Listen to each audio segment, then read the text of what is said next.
Or some other people will trickle in. But we should just go ahead and get started. My name is David Fenley. I am the chair of the Transportation Accessibility Advisory Committee. Welcome everybody to the October installment. That's what it is, the October installment of our meeting. All right, so I will call the meeting to order. And I'm gonna do a quick roll call to get an idea of who's here. If I don't call your name, please let me know. But I think I'm tracking people as they are coming in. All right, Carrie. Here. Claudia. Here. Eric. Here. Ken.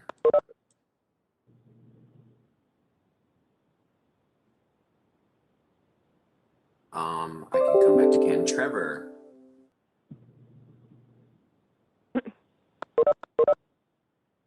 Trevor might be away from his computer right now. Patty. Here. Chris. Here. Sam. Present. John.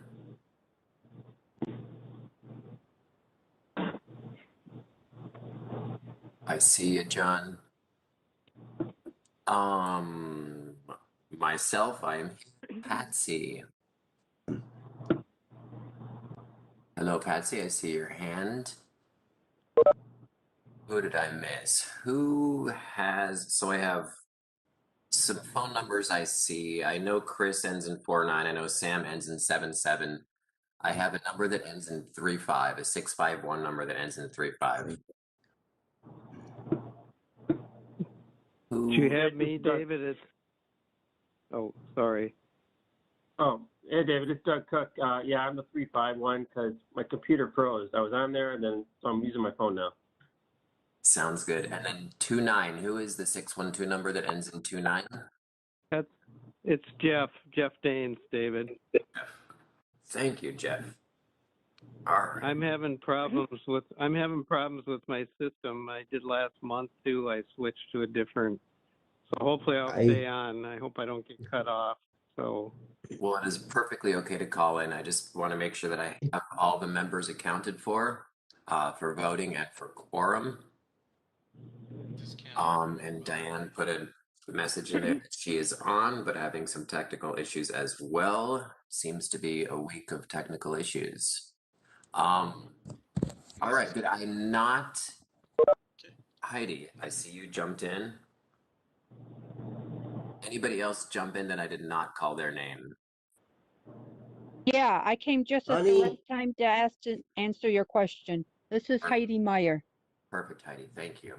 And Ken is here. Looks like everybody, and I'm not hearing anything. So, all right, let's go ahead and get this. I can't hear anything. John, we can hear you, or at least I can, but you cannot hear me, John. Is that what you're saying? I'm trying to get dark. Yeah, I know, but I can hear him. Yeah. So I can too. Sounds good. Thank you. So we'll let John try to figure out his speaker situation. But for folks who are on the line, please, if you're not talking, mute your phone or your computer. Can't hear. And Chair, this is Phil Stern. I think you know I'm on as well. So thank you. I see it, Council Member Sterner. Thank you very much. All right, let me shoot John a quick message. Go ahead. This is Kimberly Malone. I saw Ken Rogers tried to speak a couple of times, and I don't know if you were able to hear him, and I know you called his name, and so I know that Ken was trying to talk, and I don't know if that was heard. Thank you, Kimberly. I did see his mic is really low again. His mic is low? Oh, yes. I did see he put it up in as a message to let me know that he's here and participating. But I do, again, there we go. Ken's on it. Let's go ahead and get started. Feel free to when we do vote on minutes um and the agenda, feel free to, you could put the thumbs up, and if you want, you can give me auditory, you can give me a visual sign. I'll be attempting to track all of them. But let's go ahead and get going. I would entertain a motion to approve the agenda. So moved. This is Chris. Thank you, Chris. Is there a second? Second. Claudia, This is second. Sam. Thank you, both Sam and Claudia. Diane, we can see you now. It looks like your technology is cooperating. Excuse me. All right. I will do roll call on the approval of the agenda. Carrie?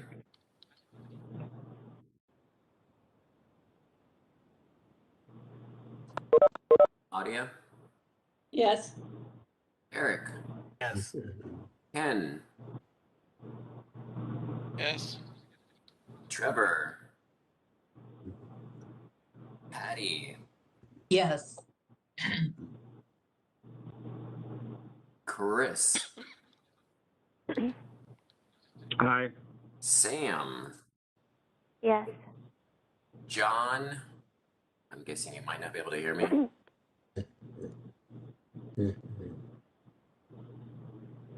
Myself, I vote yes as well. Patsy? Jeff? Thank you, Patsy. Jeff? Yes. Diane? Yes. And Heidi? Yes. Fantastic. The agenda has been approved. I'll move on to approval of the minutes now and would entertain a motion to approve the minutes. This is Chris. So moved. All right, thank you, Chris. Is there a second? Sam, second. Two are keeping us on track here. Thank you. All right, roll call vote. Carrie?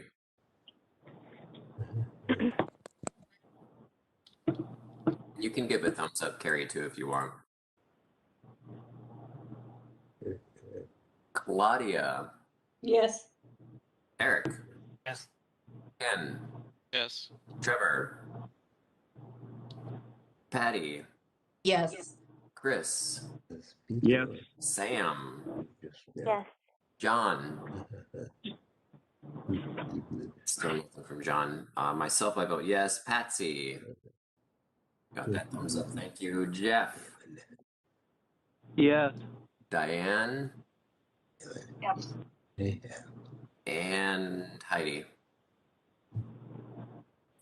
And I just want to give it one more check to see if anybody showed up who I am missing. David, this is Trevor. Damn it. You are joining us now, Trevor. Thank you very much for letting me know that you're here. I have you as attending. All right, let's move right into business. We have a blue line update. I know that thankfully this project did get reinvigorated in the last few months. So I'm glad to hear that it's moving forward. And Sophia, feel free to take it away. Honey. David. Before. Well, welcome, thanks for having me back, committee. I'm glad to be here today and have a little bit of a project update. So the last time we were here, we had just identified potential new routes for the Blue Line extension that didn't use the part of the freight rail property that we weren't able to use. So like David said, trying to reinvigorate this project and find a solution that serves North Minneapolis and our northwestern suburbs.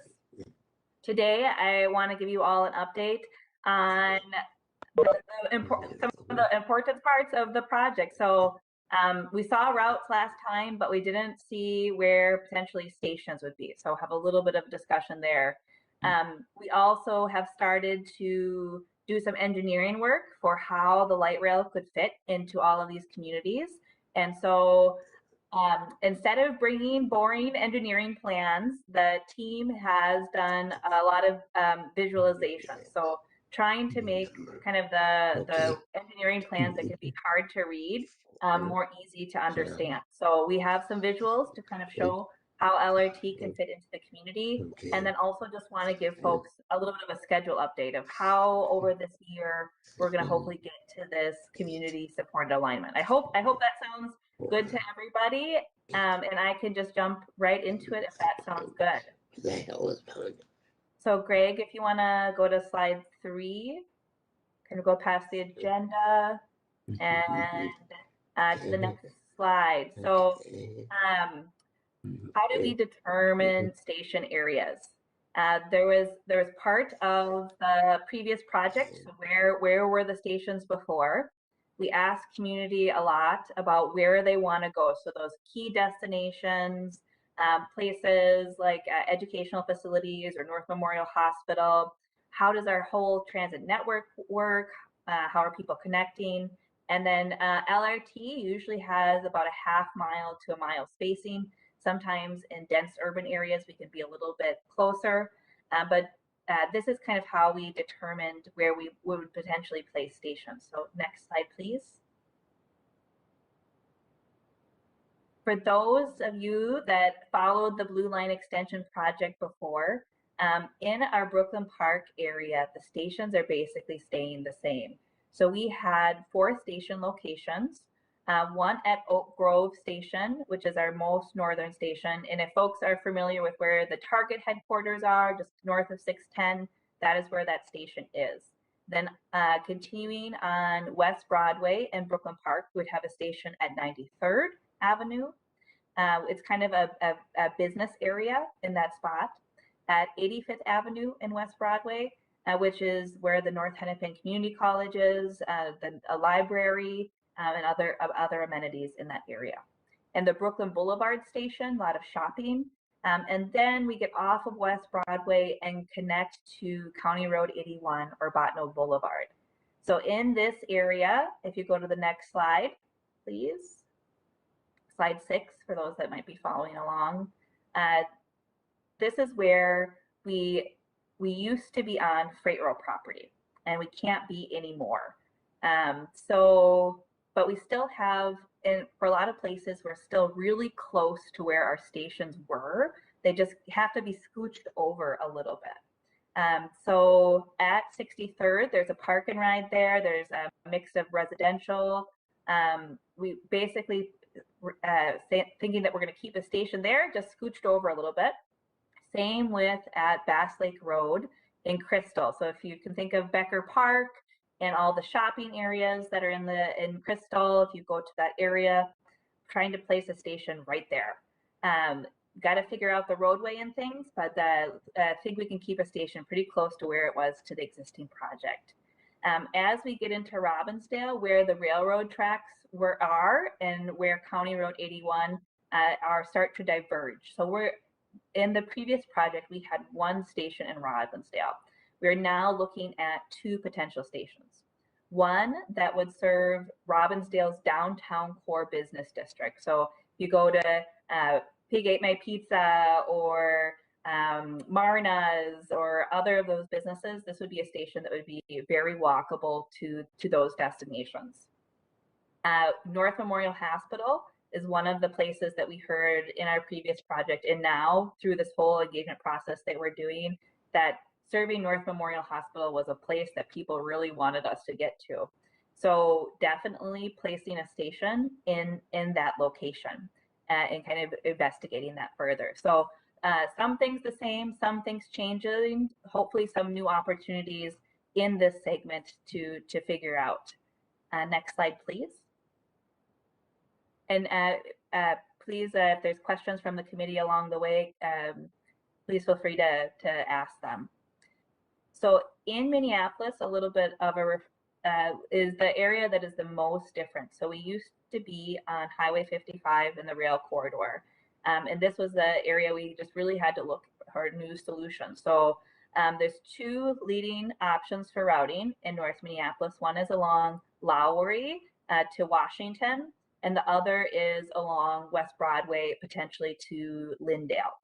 And each route has stations, and Daryl's mentioning that he's not seeing the slides, so I will try to describe them a lot. So one route on Lowry, and then there would be stations on Lowry, potentially at Penn. So if you know our C line, that would be connecting to our C line at that location. And then also on Lowry, potentially a station in the Emerson Fremont area, which connects to our D line as well as other local bus services. As we get to Washington, that area is more has more business and industrial uses, connecting right in that corner of Washington and Lowry, and potentially placing a station, as well as placing a station potentially if we're going the Lowry to Washington route right on the West Broadway in Washington, so we can kind of facilitate potentially some of that connection to West Broadway still. And then a station in the North Loop area, potentially around 10th Avenue. A lot of work still to do, but that's kind of a little bit of one potential route.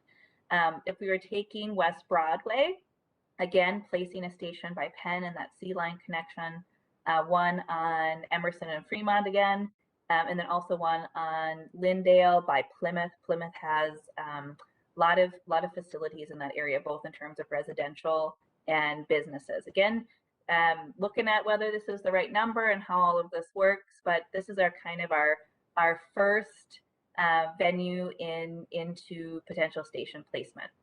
As this map kind of has, we have these kind of big bubbles, and some of them are bigger and some of them are smaller, and that's really because these are dense urban areas. So as we start to place stations, we have to figure out how it all works together with different infrastructure that's out there, with existing buildings. We want to impact as little as possible as we put this LRT project forward. So we have a lot of work to do to start to actually place these stations in these station study areas. But we hope that these maps at least start to give people a flavor for what LRT is connecting to. Where can you get on? Where can you get off? How many stations would there be? How would the system work? I have a little bit of a preview and the next couple slides of an example of how we are starting to place some of these stations. So if we go to slide 8. Oh, sorry, one more thing. So how will we evaluate them? Looking at the project principles and goals, what the engineer, basically kind of what I just said, it's a slide now. Look at the engineering requirements of how they fit, available right of way, existing land uses, all that kind of stuff. Slide 9.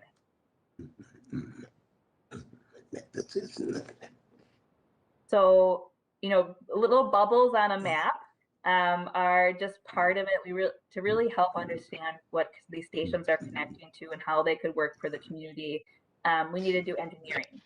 And we heard from community members that trying to interpret our two-dimensional, kind of crazy colored engineering plans was a little bit difficult. So we've spent some time trying to put together visualizations. And they're not perfect. They have a lot of errors in them still. And they're representing a very, very small amount of design. So we've done almost no design work. As we design these stations, we'll need to come back to this committee and really talk about how they work. Are they accessible? Are there concerns? But this is just trying to start showing folks what we mean when we start to place these stations. So at North Memorial Hospital, a very key destination, access to a lot of jobs as well as healthcare opportunities. We have some challenges because it'll be different whether we're connecting from our West Broadway option or our Lowry option. And there's if folks are familiar with the area, there's 2 Lowry bridges that are right under construction right now. So it's all this infrastructure playing together. And so I'll just run through kind of what our main goal is to connect to the hospital. And so we're showing kind of center running LRT in between the roadway that then would connect to the hospital with a pedestrian walkway. So trying to get inside facilities, making streamlined connections, These graphics don't yet have all of our pedestrian facilities or all that kind of stuff, but starting to play that out. In the next slide, we have a slight other, slide 10, please. Still, the slide 10 when it appears is still North Memorial Hospital, but we're looking at different ways to connect and starting to get feedback about it. So in this version, we might be able to connect to some of the residential areas to the south more and maybe more closely into the main campus of North Memorial. Now we do end up swinging out. And so bringing all of these today is just really to start the conversation with this committee, is that as we place every single one of these stations, there'll be options, there'll be things to consider, there'll be things to weigh, and really getting into that will be important with the community. And not all these decisions have to be made this year. What we're really trying to do is disclose what LRT would look like. So if we pick an alignment, people know kind of what they're getting into, right, a little bit. And then just the last slide on North Memorial and how those station bubbles will become real stations. And go to slide 11, please.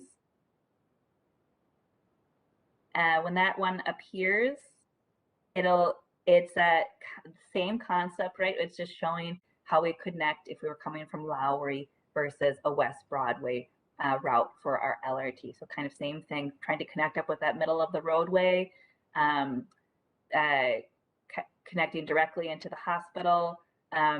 We'll really want to think about how people are accessing the station, both using the hospital campus, but also just getting around town. So the project office team is committed to trying to make our engineering easy to understand and digest. And I know it's very kind of image heavy, but to the extent that we can try to describe them and make them so that we can see the benefits and impacts of various options really is the goal. And we have a lot of stations, so this kind of level of graphic will be available per station as we get to them. We're kind of just doing that now. North Memorial was one that we had ready, and so one that I wanted to bring to you all today. What I kind of, as we go into the next set of slides, we started out with lines on a map, right? So kind of what we've shown so far is, just big maps and a big region. And what we want to try to do with some of these visualizations is how would LRT look in these communities? Let's, kind of really visualize what we're trying to design.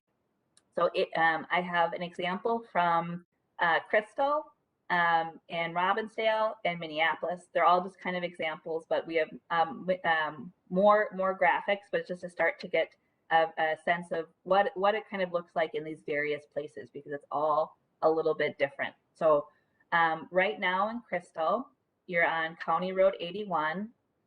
It is currently a 6-lane roadway. What I'm about to show is a 4-lane design. And the Bass Lake in particular, where that station is, we need a lot more work to do on that. So if we go to the next slide, this is existing conditions in Crystal, just a little, just right before you get into that Bass Lake Road area, just a little bit south of it. A lot of businesses in this area, very kind of vibrant part of the community. And right now, Crystal has a lot of frontage roads. So there's some frontage roads, there's boulevards, there's center medians, and there's 6 lanes of traffic, which we hear from folks could be a little bit hard to get across when you're a pedestrian. So with the introduction of LRT, if you go to the next slide, we are proposing to basically, as we joke, not eliminate lanes, but repurpose them for transit and put LRT in the middle. This graphic has really kind of wide median space, and that's because we're coming up to a station. And so we're kind of preparing for that transition. But in the Crystal area, we basically can stay within the footprint of the roadway itself and just kind of monkey things around a little bit. But even though you still have this super wide roadway, we're starting to think already about how pedestrians could easily access that station, kind of taking out some of that overall road volume and still making it work for traffic, and kind of getting into all of that. So that's kind of the Crystal snapshot of what we're looking at. And next we'll head into Robbinsdale on the next slide. Next slide, please. So again, in Robbinsdale, we're still on County Road 81. We think we still want to be in the middle of it. We've talked to Robbinsdale a whole bunch about maintaining existing intersections. So not only the down 81, but all those cross streets that they have. In Robbinsdale, where we potentially place stations, there's a lot of pedestrians, a lot of folks going to North Memorial Hospital, a lot of folks going to downtown.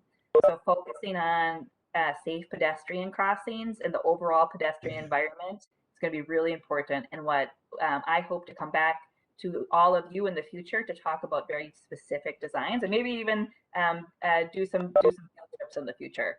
We really like all of your input as we develop those designs. Still far away, but just want everybody to know we're thinking about it very much, and very much want this committee's involvement as we start to work out those details. Just a quick reminder too, in the visualizations that we're showing, we don't really have any landscaping or treescaping or anything that would make the environment prettier or more kind of friendly for the pedestrian, but that's what we want to work on too. So in Robbinsdale, going to the next slide. This is again the existing condition. So in Robbinsdale, it's a little bit different that we have, most places we have a 4-lane roadway instead of a 6-lane. So in downtown Robbinsdale, there's a lot of, as this kind of image of existing shows, there's a lot of parking. The West Broadway in Robbinsdale is very pedestrian focused, but County Road 81 still is very car traffic land.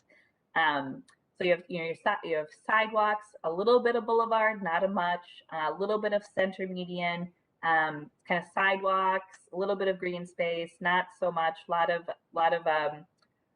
kind of malls and stuff like that. So when we introduce LRT, we go to the next slide. We're still keeping those 4 lanes, but we do need to push out slightly. So we know we're going to have not major property impacts in Robbinsdale, but very slight ones as we touch these neighboring businesses. And we'll really want to work to make this space accessible as we move forward. Next slide, please. So in the future, I want to come back with a bunch of the Minneapolis examples. We have ones for both Lowry and Robbinsdale. In early November, we are going to be having a bunch of community workshops within the city of Minneapolis.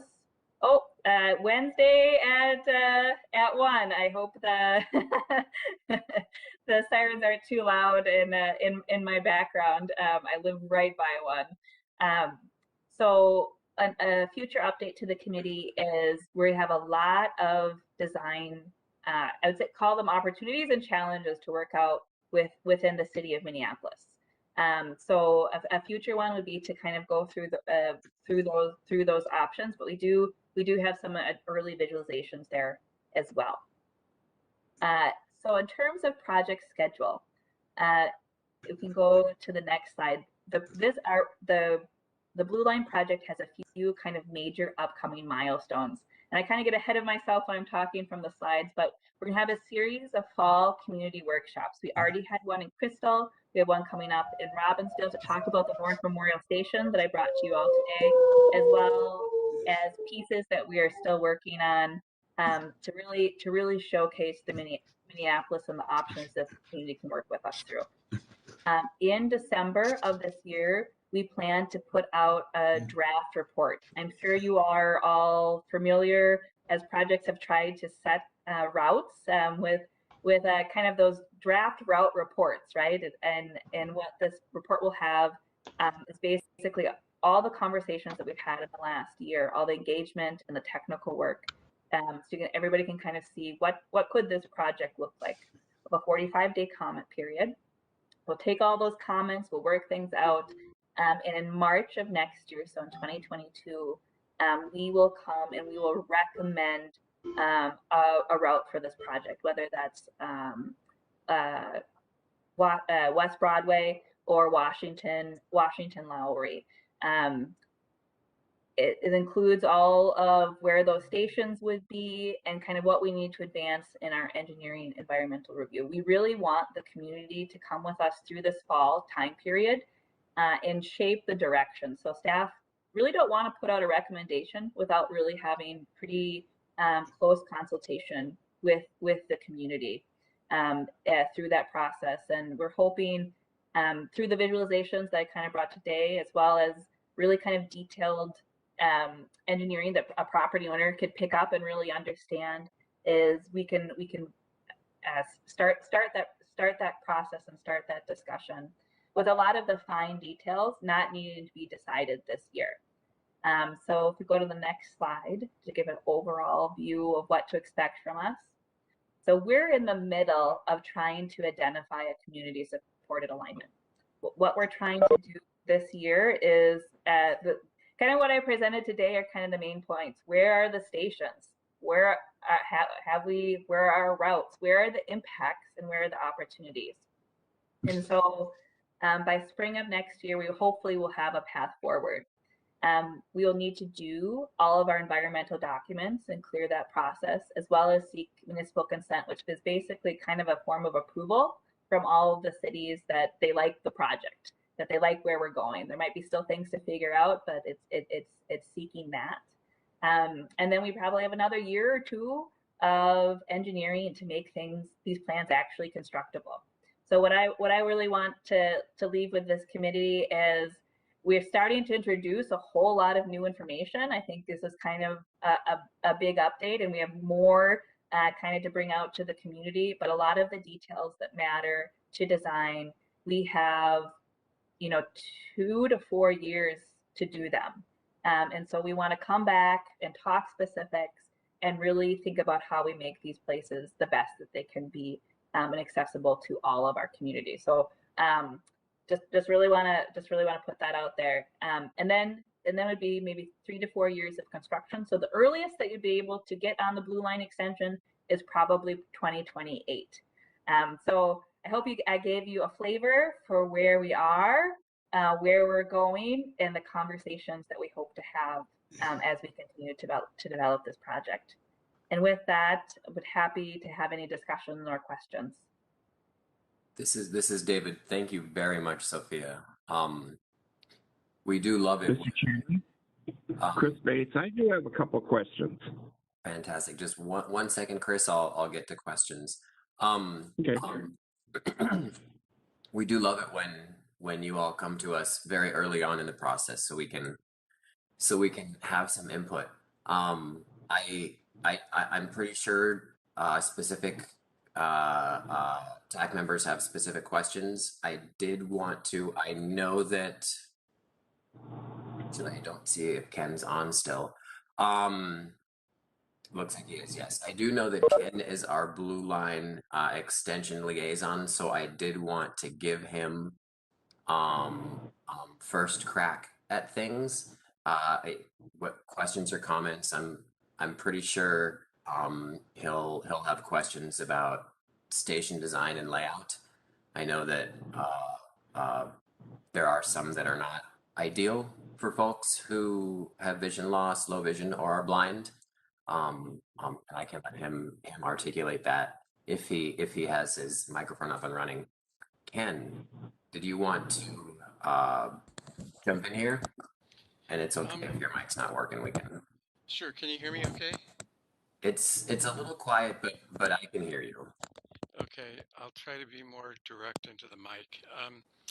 So yeah, I just want you all to know that I'm on the Citizen Advisory Committee representing TAC, so I do bring the perspective of people with disabilities as we're having these discussions. Right now, the level of discussions obviously are really structured on the community and the cities that are being serviced, as you just heard. So there's a lot of work that is happening right now that doesn't necessarily involve detail work that the committee needs to really focus in just yet, but it certainly is coming. So I really appreciate Sophia bringing the visualizations and walking us through those. And it'll be quite interesting to see how these change over time as the community gets more involved and the decisions kind of get more fine-tuned. So thank you, David. I'm muted. Go ahead, Chris. Yeah, and I served on the Southwest Advisory, and I grew up in that area, so I'm thrilled for the Blue Line. But I have just a couple questions. I found out the joys of serving on a public committee is some friends in Brooklyn Park were upset because light rail's coming to Brooklyn Park, and I said to call the Blue Line office. It doesn't deal with TAC. But one of the things that we're trying to work on out here for the Southwest is shuttle buses for the outlying areas. Have you guys thought about that in your design? Maybe folks in Maple Grove would want to take the light rail, using shuttle buses instead of parking rides? Yeah, so a couple things. One is we've heard from the city of Maple Grove that they're very interested in the project and how they connect to it. And so we've invited the city of Maple Grove to sit on our corridor management committee to help us think more about how we can also serve Maple Grove with this project and just kind of work with them overall because they have their bus service as well.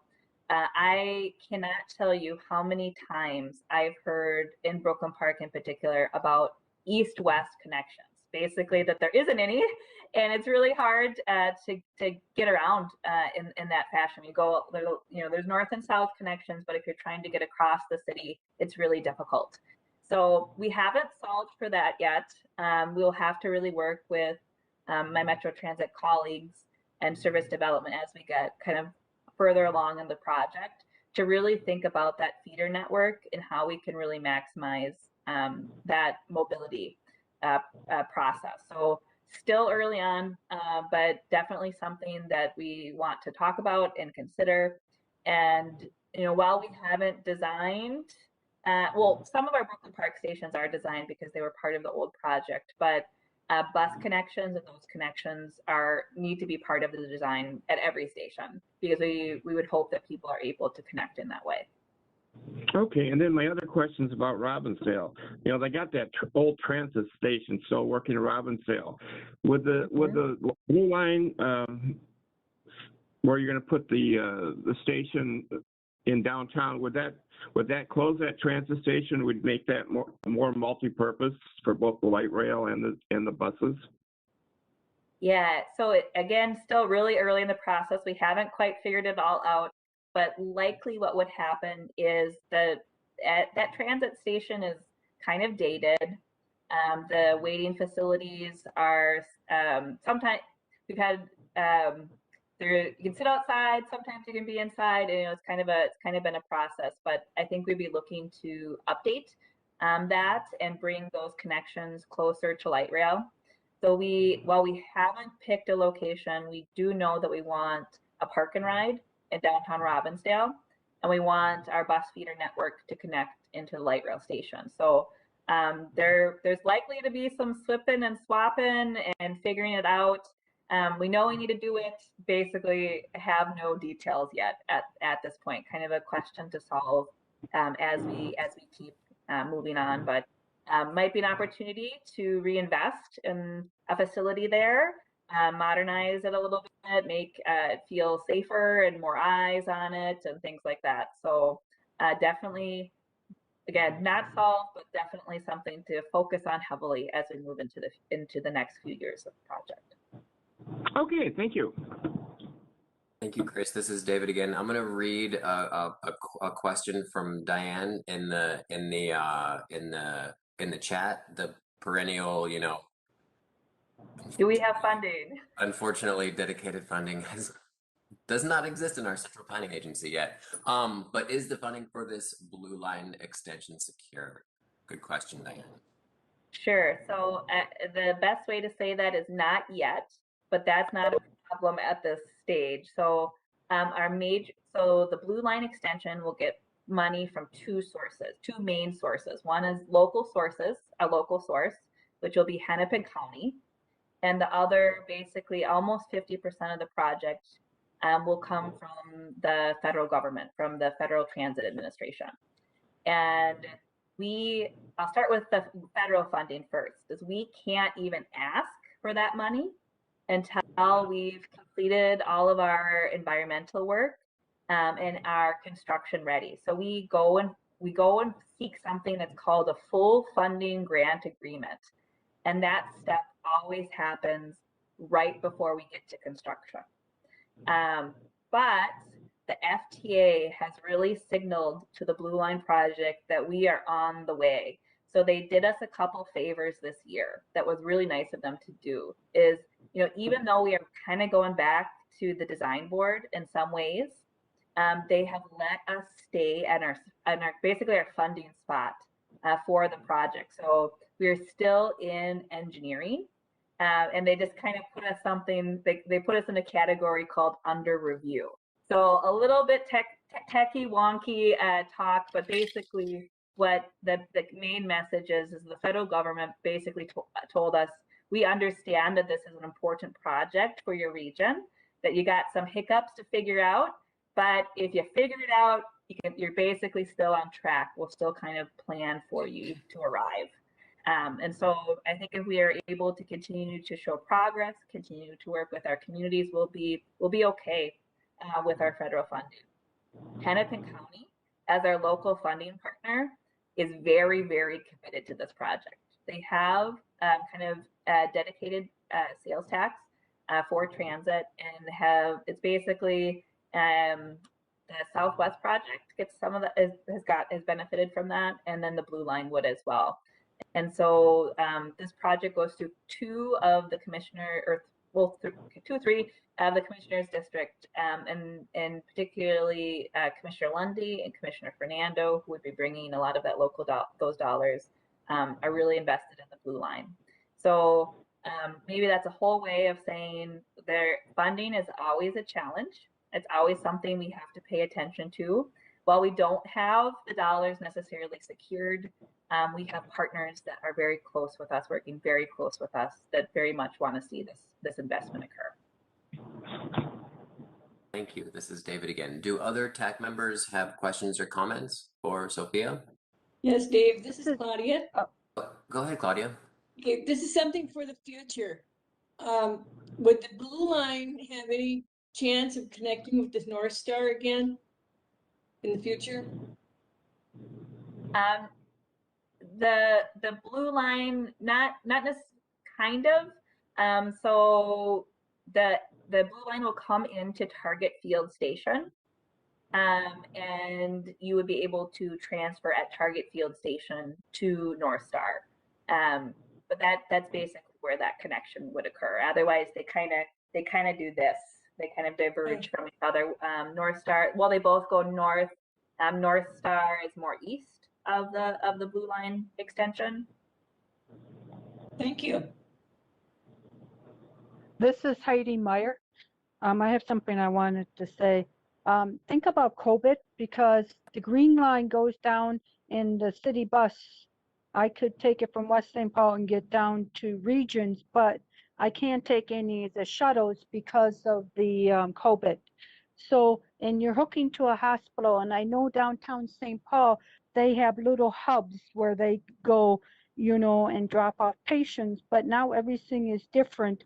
Have you thought about COVID changing the way we do things? And then the other thing is, Channel 4 did a big thing on this about the weather and how certain cities do really well staying more cool with trees and stuff. So when you redesign it, think about nature and think about the environment, and and because the more we take away, the more we're going to feel certain things. And then the other thing I wanted to bring to your attention, I was trying to figure out when you said far away, but kind of close to where it used to be. And then you started talking about bubbles, and then I sort of started getting what you were getting at, because I didn't understand in the beginning when you were doing the maps. So I wanted to bring those to your attention if you have anything to say about it. Because COVID has really changed how you have to use Metro Mobility more for certain things, and other things I still can take the city bus or maybe a train, but I have to do just slightly a little different, So I just wanted to bring that to your guys' attention when you're remodeling. And the other thing is I want to make sure that it's taken care of is redesigning of where we have to stand, because it seems like lately I've been seeing a lot of things, and I'm on another committee that allows me to talk about that. So I hope you come back and we get to talk about how you design the stations and clean them up. Thank you. Thank you for all those questions, and I'll try to remember them all. First, kind of starting where you left off, we will 100% for sure come back to this committee as we get into more station design and get your feedback. And it would be even wonderful to do some workshops like we've done in the past, and actually get out and about and experience it and look at things. Would absolutely want this committee's involvement as we especially if we have the few station locations might be more challenging than the others, so really getting into those details. Yeah, COVID has really changed a lot of what we're doing. I think LRT acts as a backbone for our transit system, and hopefully that's something that people can get on kind of any time of the day, but definitely as we move forward, we'll look at what folks need in this new world in a lot of ways. Another piece, and I think is green space and heat, right? One of the things that we're looking at when we have a project goal that's associated with equity, providing equity and reducing regional racial disparities. And one of the ways that we're evaluating how we could potentially reduce regional racial disparities is looking at the parts of our cities that are really warm. So because of how urban design has worked, there are places that get hotter, as well as Hennepin County has a lot of climate actions, and we could partner with them. So again, while we have basically no design with that, thinking about green space and what kind of investment we could bring to help with our climate future is definitely going to be part of what we need to look at. So little ways out, but really appreciate those points. I think it's really important for the project staff to be considering all of them. And the reason I brought it up is because you had a picture where you had some green, but no trees. And then it was just concrete and streets. And so I don't know how the environment's going to be out there. And then I thought about the hospital and COVID, because if you have connecting places, and they've done a lot of studies on this over the years where people park far away because they can't afford the parking spaces at the hospital. But also if they can take the train or the buses and figure out how to get there, that would be another way.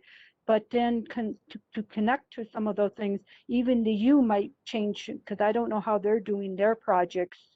But I know downtown St. Paul, it's a whole different ballpark when you do certain things, because of COVID, because it all gets down to safety. So we don't know what the future holds. So you need to put that as kind of your top priority now, only because it's changing that people won't stick like 5 people in a vehicle or in some kind of shuttle bus, So how do you guys help us get where we need to go? And this is the way of the future. Thank you. Understood. And in terms of the visualizations, that's kind of the catch-22 in some ways too, is that making kind of boring, or not, I shouldn't say boring, very technical, hard to understand design plans versus visualizations that almost seem finished. We have almost no technical detail. Like part of why there's not trees in some of them or green space is we don't know where we're going to put them. We don't know what we're going to put. We don't know how it's going to look. So it's this kind of hard balance between making it easier to understand the engineering with making it look almost more done than it is. So really appreciate those comments of like, oh God, there's no trees in this image. We definitely have to balance that a little bit.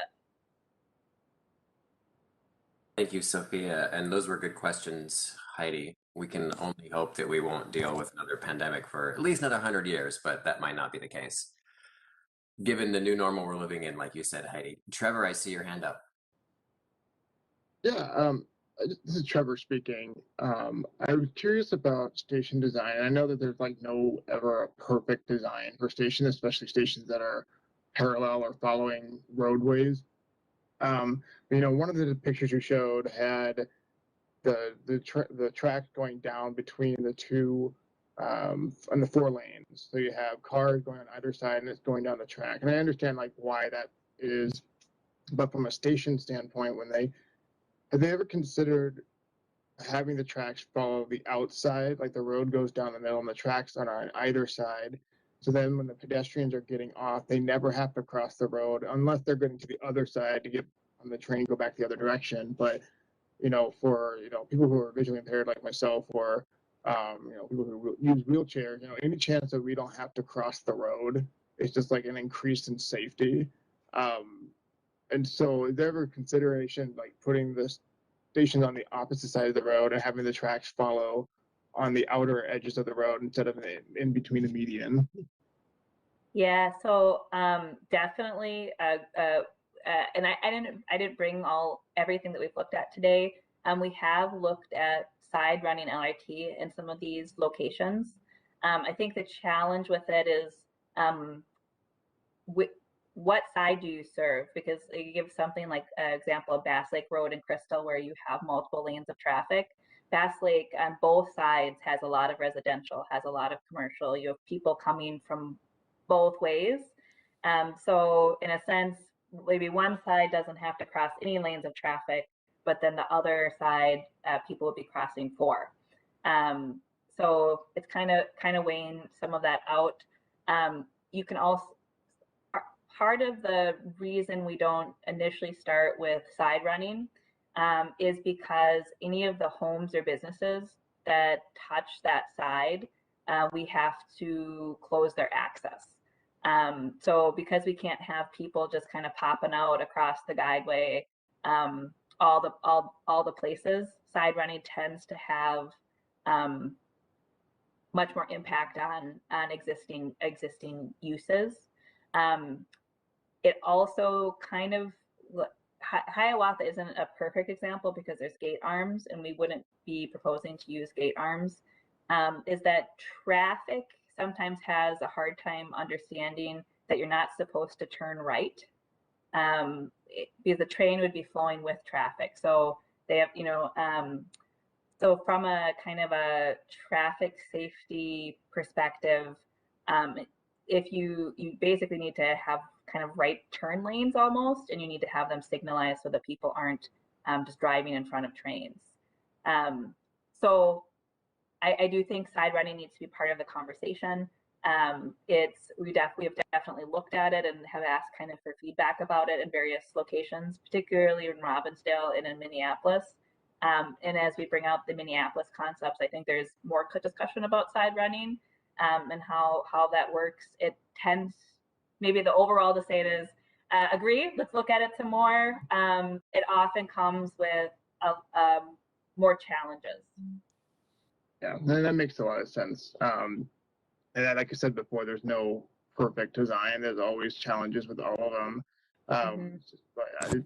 Or even just having like an elevated crosswalk for pedestrians. I know that, I live right by the sculpture garden, so we have a bridge that connects, the sculpture garden to Lowry Hill, which is really nice because then I don't have to cross the 4 lanes of traffic because I've been nearly hit by cars so many times. And so I just stopped crossing on the crosswalks and only go across the bridge.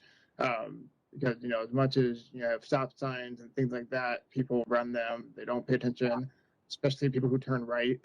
They'll just fly through the session, like they don't even stop. And then it's just, it's gonna be kind of scary. So I don't. It's just when we're doing designing these stations, if there's any way you can reduce or eliminate the need to cross in front of cars, it would be awesome. So.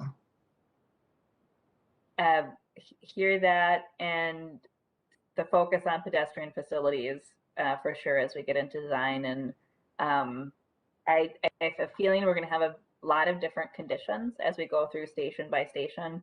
And so really drilling down into each and having that discussion. Like Lowry, Washington looks a lot different than County Road 81, and County Road 81 in Robbinsdale looks a lot different than it does in Crystal.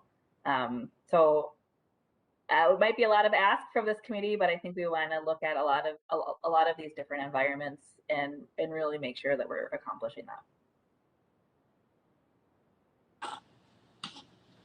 This is David. Do any other members have questions? Daryl, I see your hand up. Take it away. Yeah, Chair, this is Daryl Paulson, Vice Chair of TAC. Also, I want to say to Trevor's comments, I believe the reason why we use the medium or the approach where we run the track down the middle of the road is because we've already acquired the rights to put the train there, as well as like Sophie was saying, it costs a lot of money to acquire the rights to somebody's property if you're going to block their only access to their property.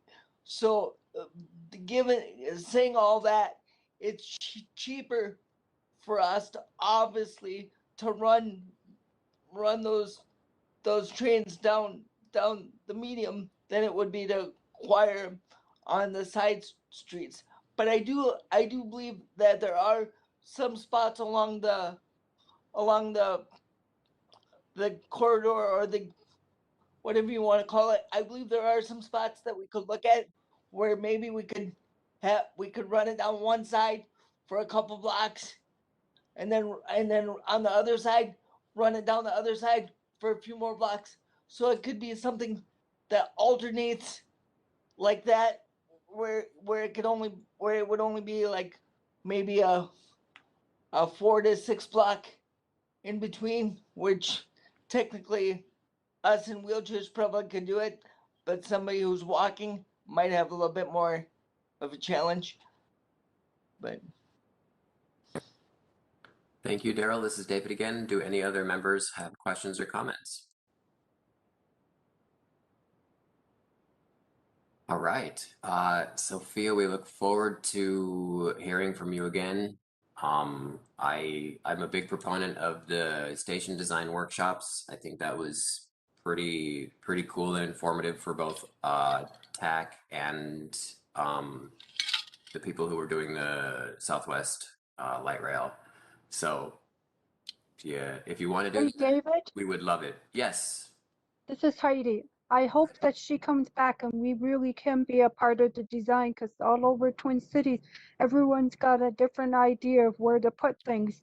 And so all different disabilities are up to challenges of what's going to work and not going to work.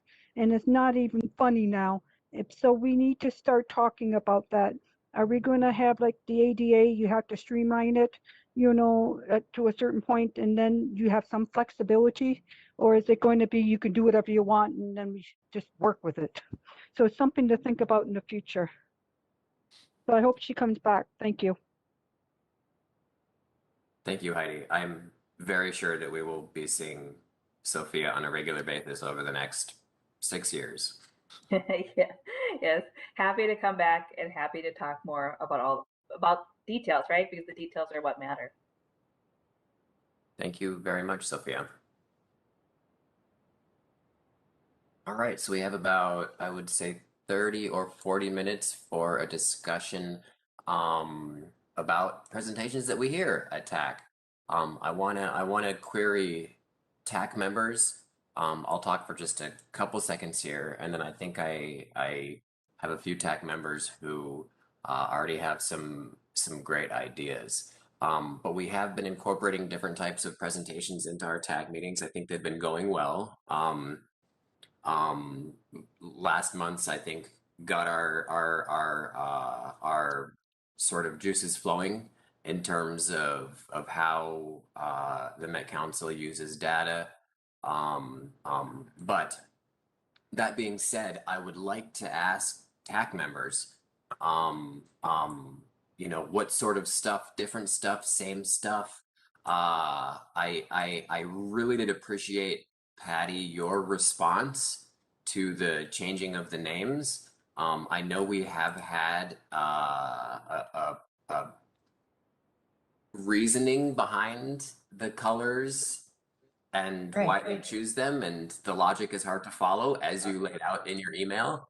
Um, but that I think would be a good example of something that we are presented to on and we have some feedback for. So I would like this discussion not to focus on maybe the details of a particular issue, but more let's talk about what sort of things do we want to hear from the Met Council and Metro Transit?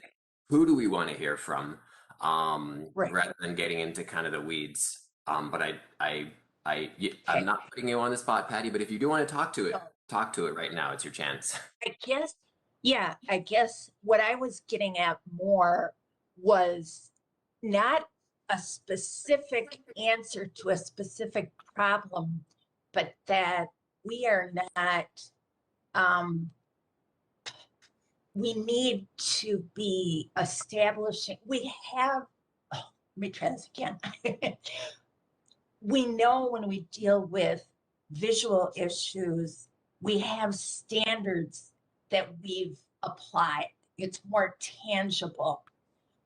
With thought process, I wasn't picking on purple necessarily, but it got me to thinking of what system, what consistency level are we applying? Are we, right?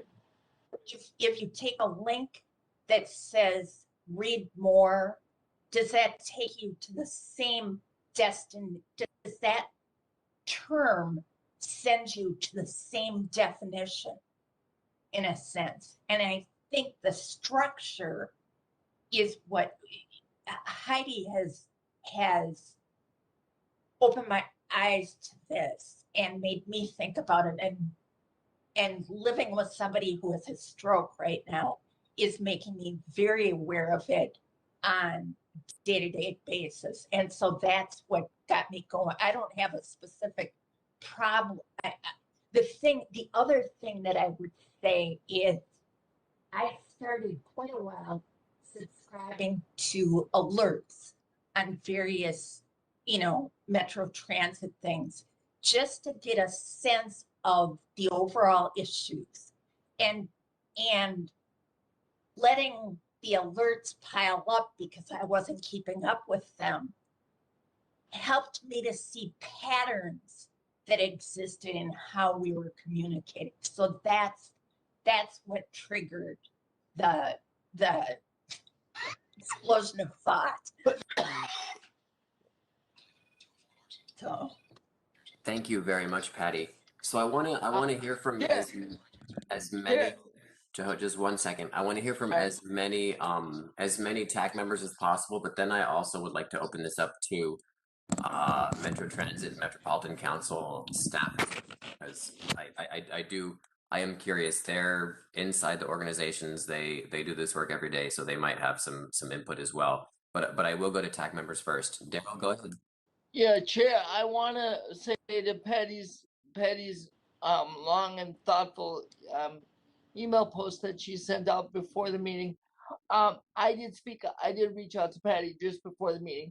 We talked a little bit about my thoughts on the process and what that looks like. And so I look forward to working with Patty on unpacking some of those issues as we understand the reasons why each station of the Green Line particularly is individually identifiable and how that came to be. I do think branding is a necessary part of Metro Transit and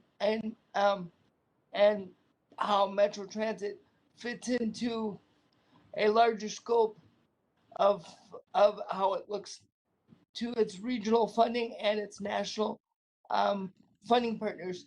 But having said that, there's such a thing that when I went to San Diego or to Virginia, I seen branding to various degrees.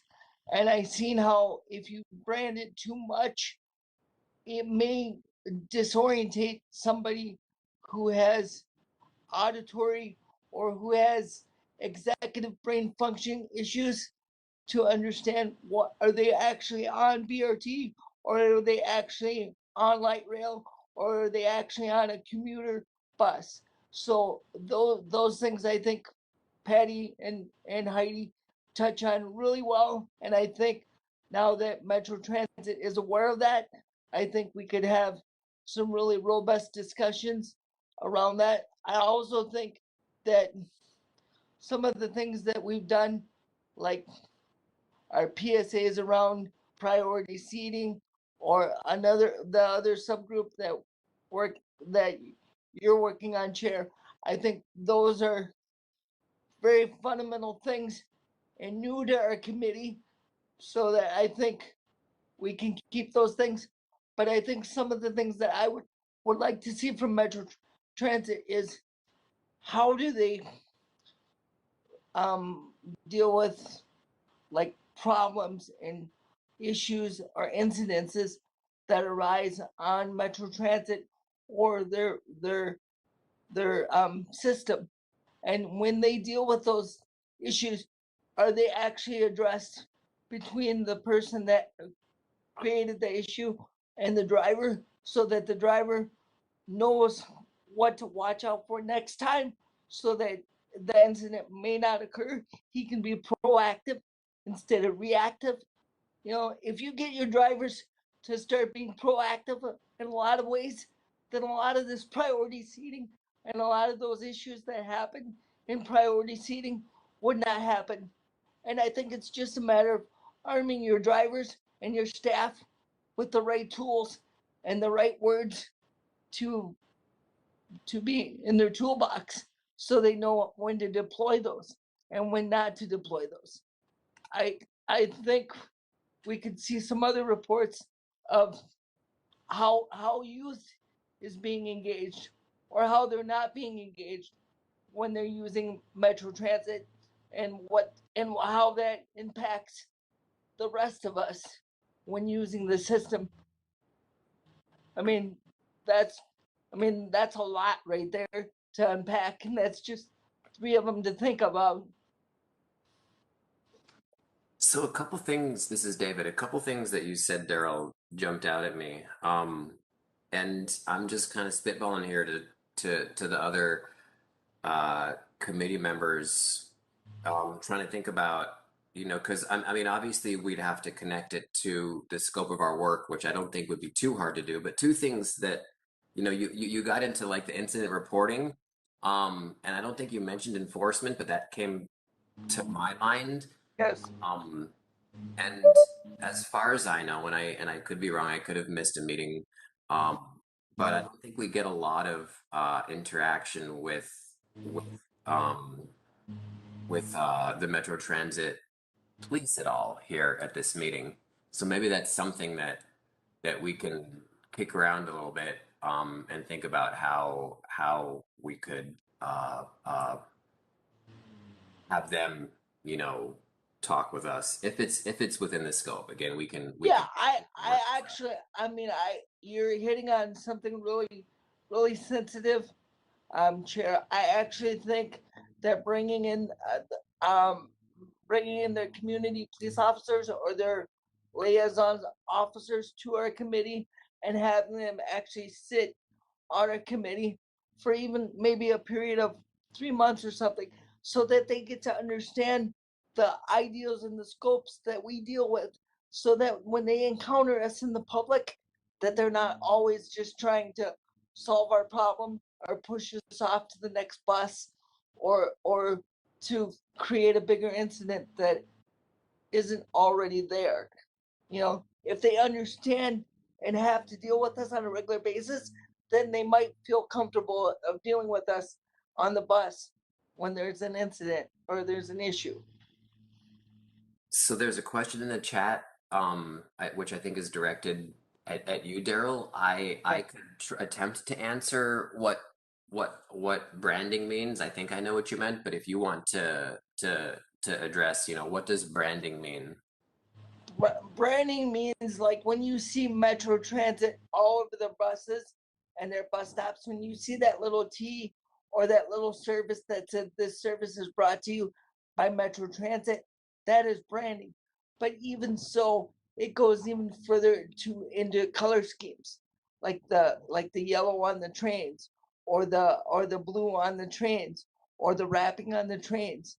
Those are all planned out in that is strategically placed by marketing and their marketing division, and that is what branding is about. Maybe David has a simpler term for that, or some Think of Metro Mobility, Daryl. Yep. We had to go through the new branding of figuring out how do we want the M, how do we want our colors, to be laid out. It's the same thing that they brought to the TAC committee and they showed us.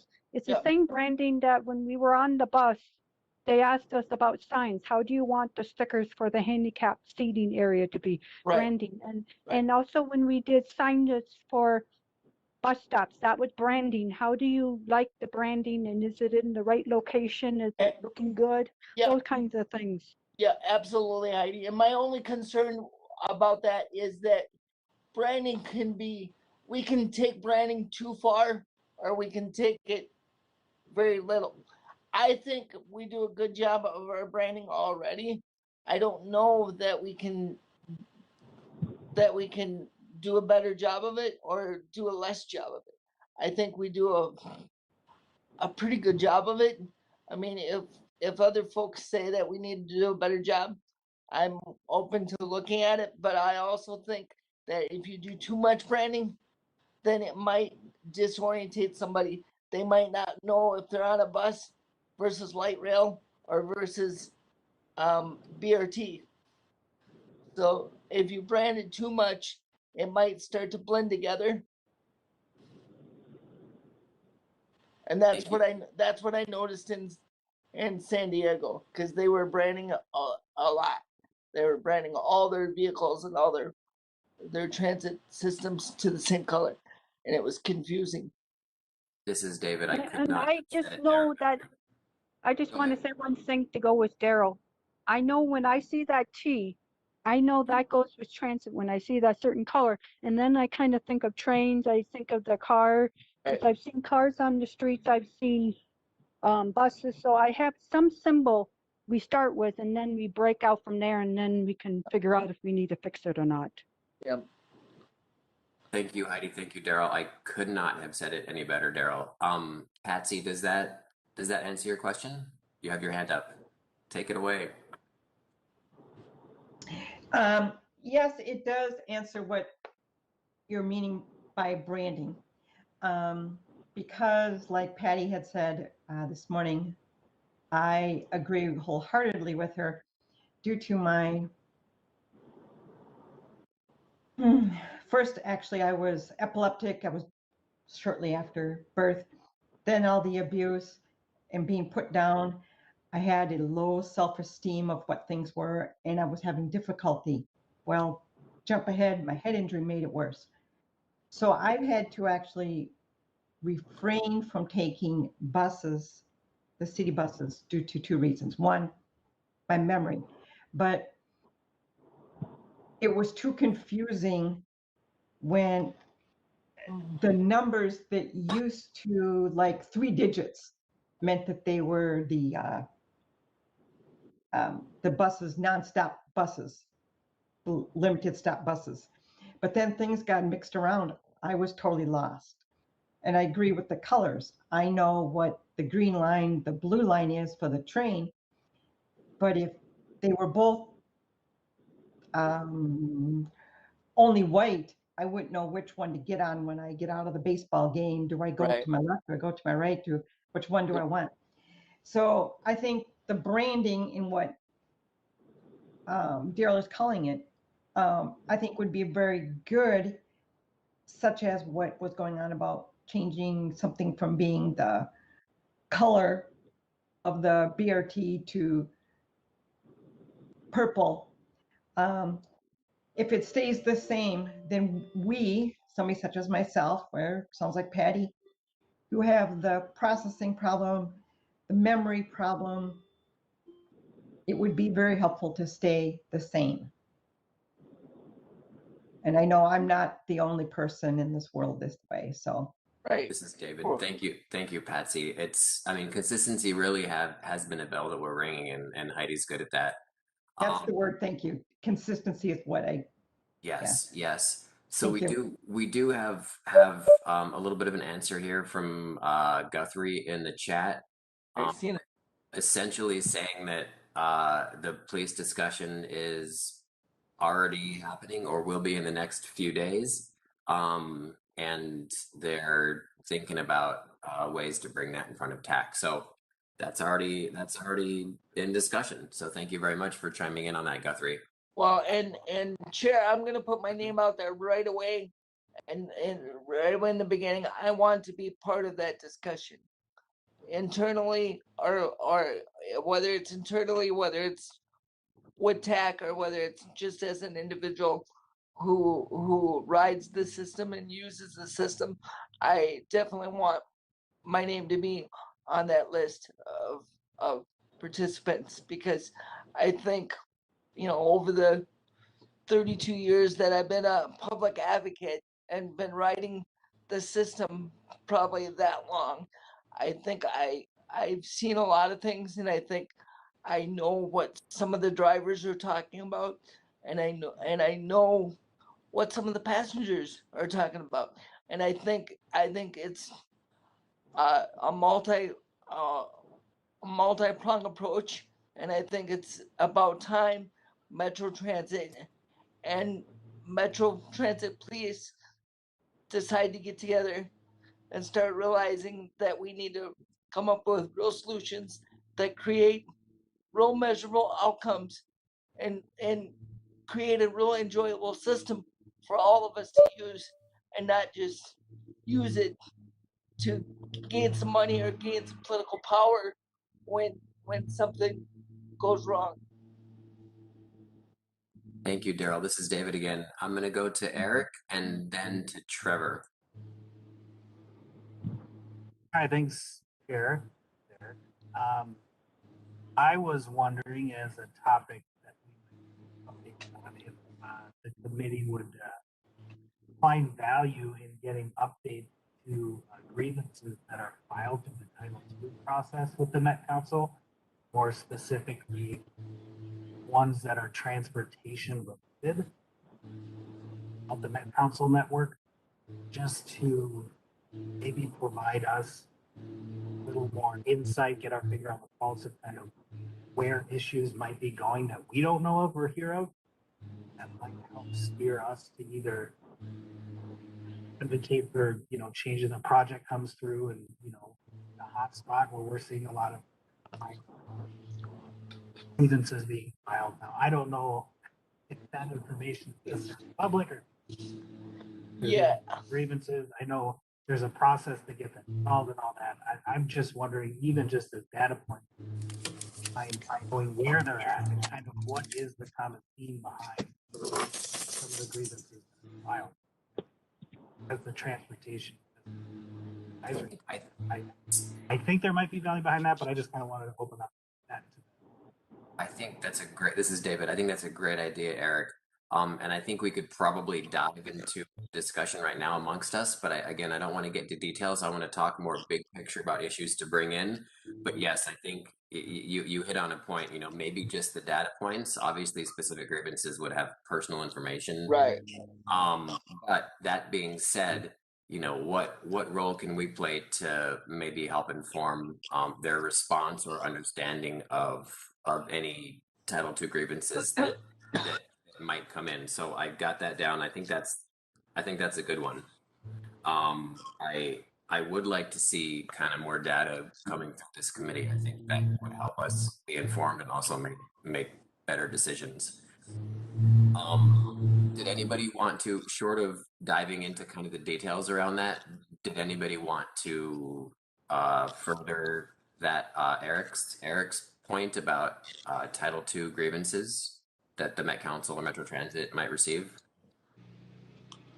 It might Yeah, I help, think it might help the society, the community understand how our voices are being heard.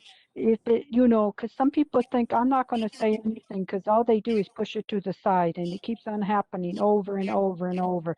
This way we can start educating the community. There is a system. It might just be broken and no one's really talked about if it's broken.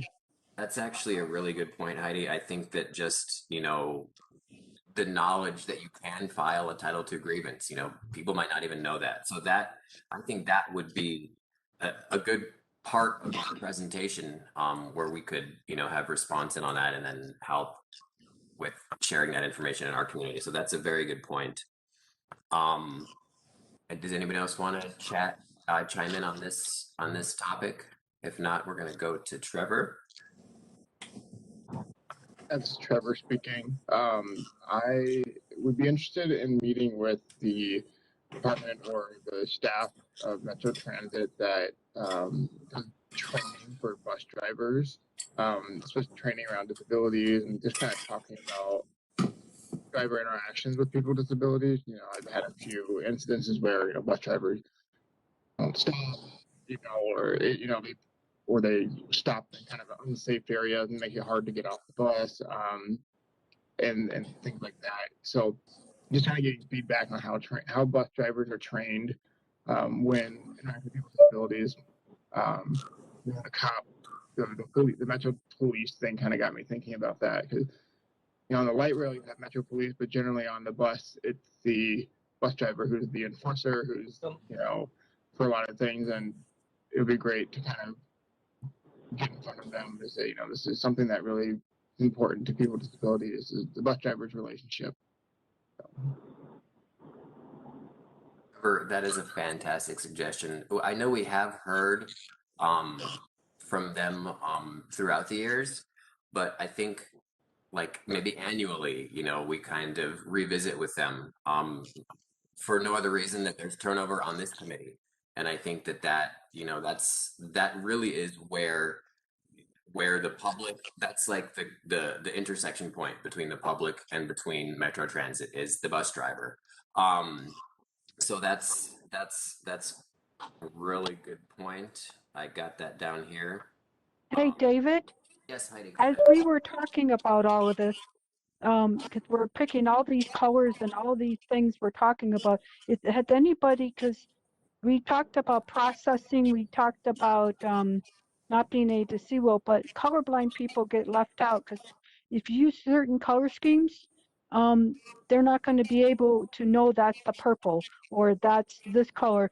So we need to be, I'm going to push this again, some kind of consistency in color scheme, and the whole community is in for it, not half of it saying yay and the other half is saying screw it, but somehow we can meet in the middle because we're not going to please everybody. It's not going to be a perfect system, but we can get enough people out there using it, and some of the stuff that we talk about can be tweaked maybe once in a while, but not all the time. If you get my drift. Thank you. I do. Thank you, Heidi. I see Daryl's hand up. Was that just still up from before, or did you have another comment? No, my other comment was relating to this, but it just skipped my mind. So if I can think about it, I'll come back to it. Sounds good. Are there any other TAC members who have thoughts on what we need to hear about in our TAC meetings? David, this is Chris. I'll give Patty a chance because I think I saw Patty put her thumb up, and then I'll come to you, Chris. Okay. Okay. I wanted to ask sort of I call this a middle point issue. We know structurally or at a high level that with Metro Mobility, we're working to replace the ranger system that tells drivers where to go, destination wise. We can, on a lowest level, we can submit a comment to go into our permanent record. But on issues like that, where there's a long-term solution in the works, but it's every time the GPS system doesn't work, it impacts the effectiveness of the whole system. What other, as customers, as riders of Metro Mobility, what else are we doing in the middle ground to address a situation like that?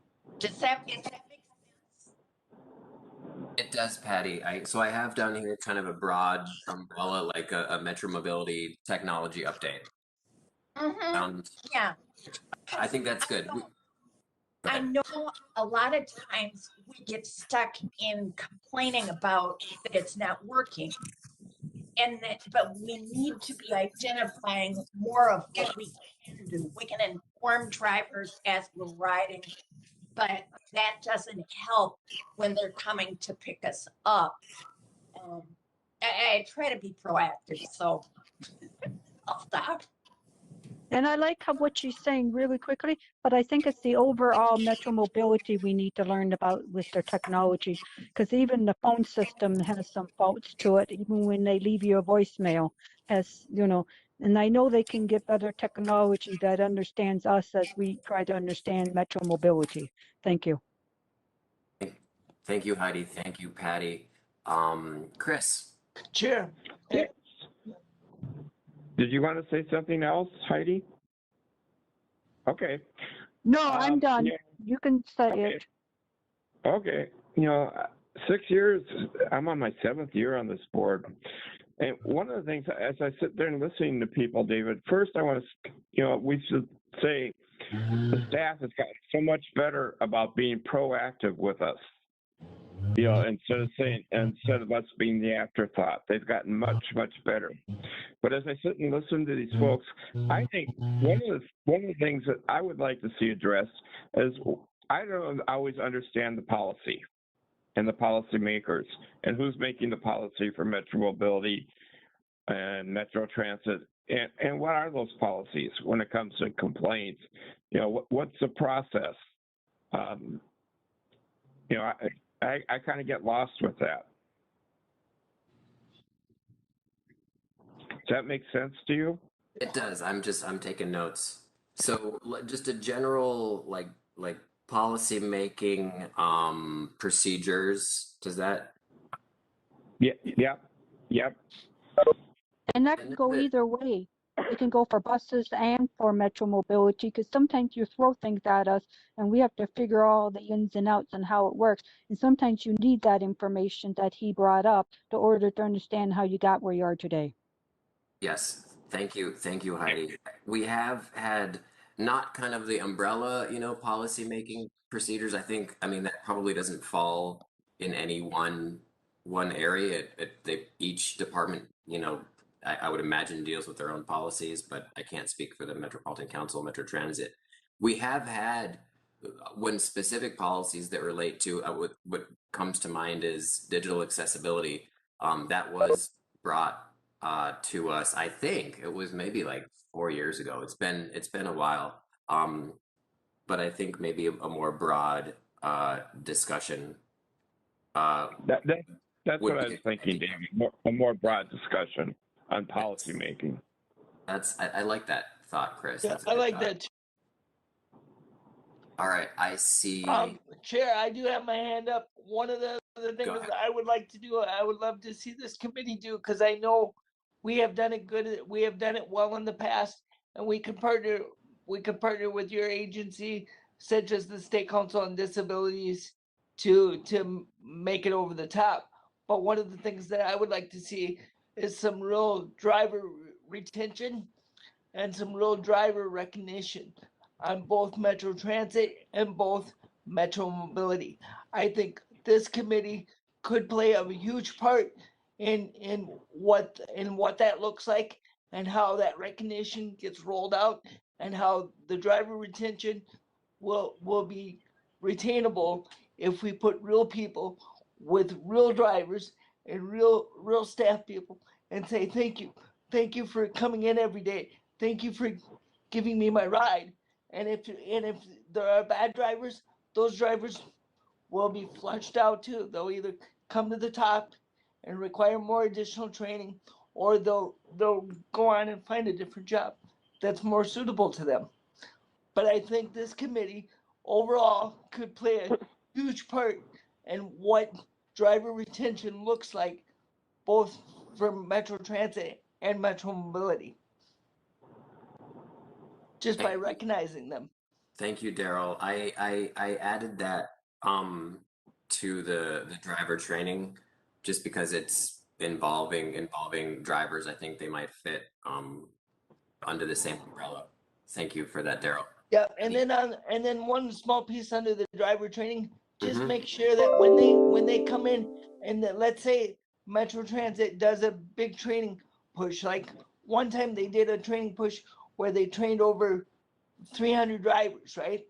Make sure whenever they do those big training pushes to hire new drivers, make sure that people with disabilities are in the room and participating in that driver training. Whether that means that we simply hand them their certificate of completion, or we do something a little bit more detailed with that, but make sure that people with disabilities are in the room when that training is being done and that recognition is being given.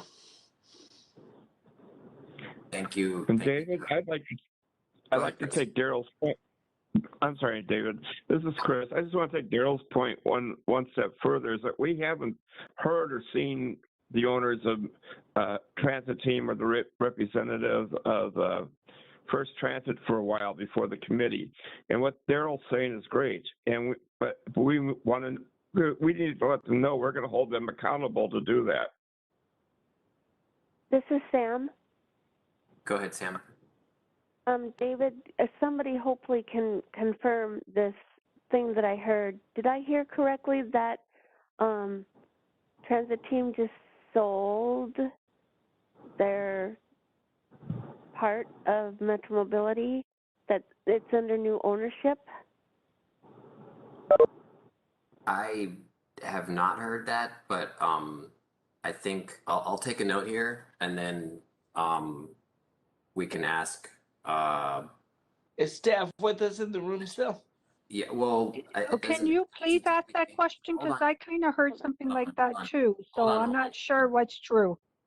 Hold on My one second. understanding. Well, I don't want to like spread misinformation now, and also this. I'm sorry. It's okay. It's okay. This doesn't fit into this particular portion of the agenda, but I do think a Metro Mobility update is to fit this into this portion of the agenda. I do think a Metro Mobility update with stats and also any zone changes or anything like that would be a good thing for us to hear, because it's been quite a number of months since we've had a Metro Mobility stats update. So I will put that in there. I think let's take your question offline, Sam. Okay. Because I don't want to, I want people to be ready to answer the question, and I don't want to have any misinformation spread through this committee. So my apologies. Yeah. Everyone's talking about the training and everything, so I thought people knew maybe more than I knew. And I'm glad she brought it up. So if you can find the answer, please bring it back to us, David, because I heard something like that too. Thank you. But so don't spread it around until you have an answer, please. Oh, no, I wouldn't. Because I don't know the whole story. I just heard what she, kind of like what she heard. Okay. And Andy Strezik just stated that he can speak briefly at the public comment section, so we'll leave a little bit of time for him during public comment.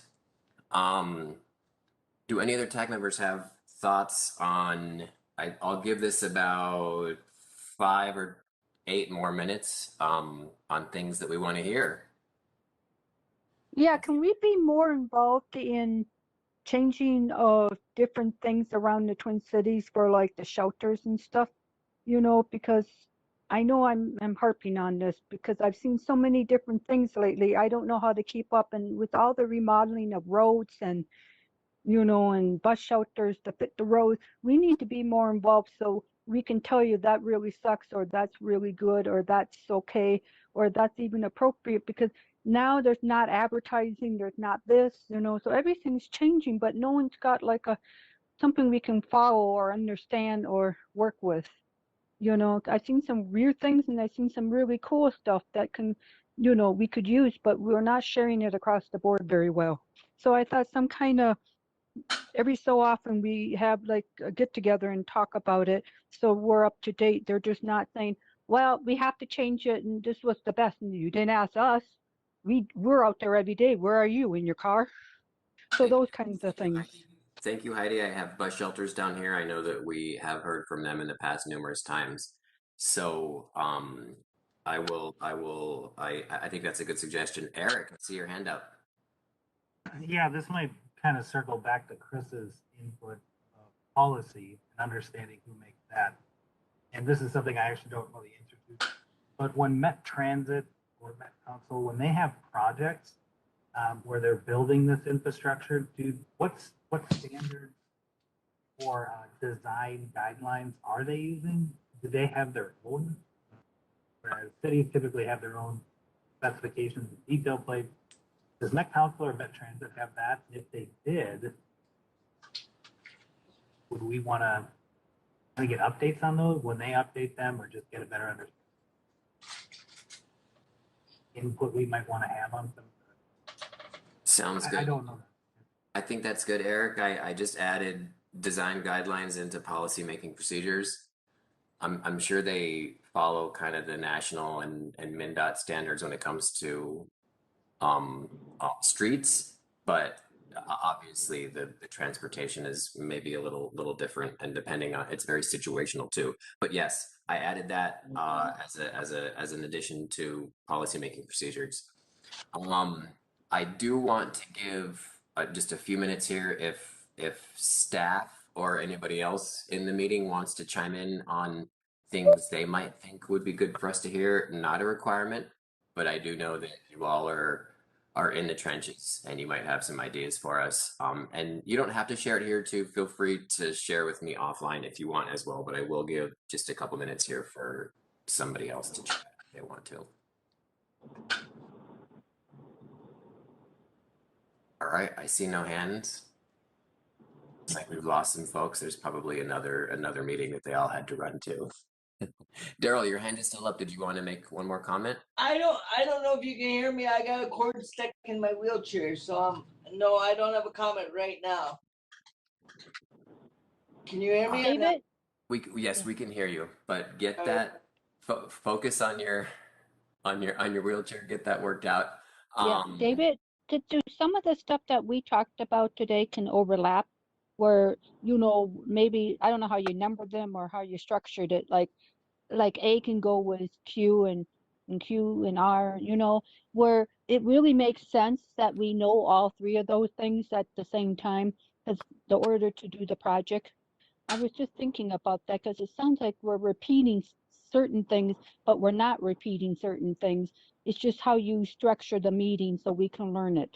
So I just wanted to bring that up. Heidi, that's a really good suggestion. There is a lot of overlap between all this stuff, and if we can somehow logically piece it together, I will say that, there's a lot of things that y'all are suggesting, and I am thrilled about that. We do only meet for 2 hours a month, and we usually have between 2 and 2 presentations a month. It's hard to do more than 2 given the robust commentary that we have, which is exactly what I want. I want really in-depth conversations. So I try not to overload the agendas because I don't think we get out of it and give everything we can if we have 4 or 5 things on the agenda and only 15 minutes to discuss something, which is a ridiculously short amount of time. But that's a really good suggestion, Heidi, to streamline, I guess, the agenda and the meetings. I do want to move. Here, I do have one comment, and I did fix my cord, so thank you. Perfect. Go ahead, Daryl. The other thing I would like to do is see if there's a way that you and I can sit down with staff and maybe look at what committees, internal committees that Metro Transit has vacancies on, that we possibly could plug in some of our tech folks to those committees. So because a lot of times the Metro Transit or Metro Council staff have vacancies and they don't know where to tap those vacancies at.